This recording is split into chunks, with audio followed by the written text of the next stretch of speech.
ও উকুনের কথা শুনে তো আমার মাথায় চুলকাচ্ছে। হ্যাঁ, কিরে মানাই, ভাবছেন যে বাবা ভাগবত আসরে এইসব আরশোলা, তেলাপোকা, টিকটিকি, মশা মাছি, উকুনের গল্প, ওরে মা এগুলো আছে?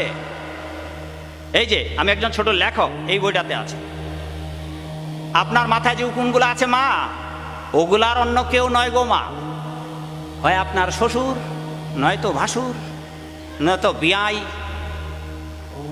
আপনাদের বাড়িতে তেলাপোকা, মশা মাছি, কুকুর, বেড়াল যা আছে সব আপনার বংশের, অধিকাংশ আপনার বংশের লোক। কারণ এই জগৎ সংসারে পাপকার্য করে স্বর্গ সুখ পুণ্য বলে আর পাপ বলে নরক ভোগের পর এই পৃথিবীতে আসছে তারা। আর এই পৃথিবীতে এসে আপনার বাড়ির, আপনার ভিটার মায়া ছাড়তে পারে নাই। এইবার ওরা পিঁপড়া, মশা মাছি হয়ে ওই যে 80 লক্ষ প্রজাতি ভ্রমণ আপনার বাড়িতে এসেই করবে। শুধু তাই নয়, তৃষ্ণার্ত হয়ে যখন কিছু খেতে পারবে না, আপনারা তো স্নান করেন বাবার সবাই, স্নান করার পর কাপড় নিংড়ান তো মা, নিংড়ানো জল আপনার পূর্বপুরুষদের, যদি আপনারা কৃষ্ণ ভক্ত না হন, যদি আপনারা পুণ্যকর্ম না করেন, বাড়িতে গীতা ভাগবত পাঠের আয়োজন না করেন, আপনার পূর্বপুরুষেরা আপনার বাড়িতে আসবে আর কোনো কিছু যখন ভগবত প্রসাদ খাবার ব্যবস্থা করবেন না, তাদের উদ্দেশ্যে মহাভোগের আয়োজন করবেন না, তখন তারা তৃষ্ণার্ত হয়ে আপনাদের কাপড় নিংড়ানো জল অঞ্জলি বেঁধে খাবে।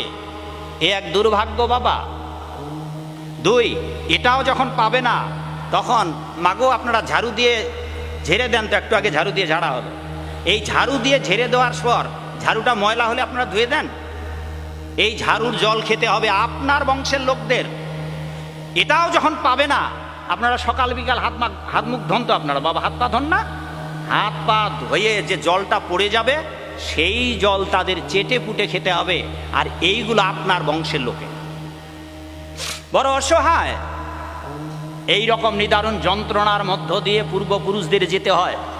শুধু তাই নয়, বিশেষ বিশেষ তিথিতে আপনার বাড়িতে আপনার পিতৃপুরুষেরা, গোষ্ঠীর লোকেরা সবাই আসবে।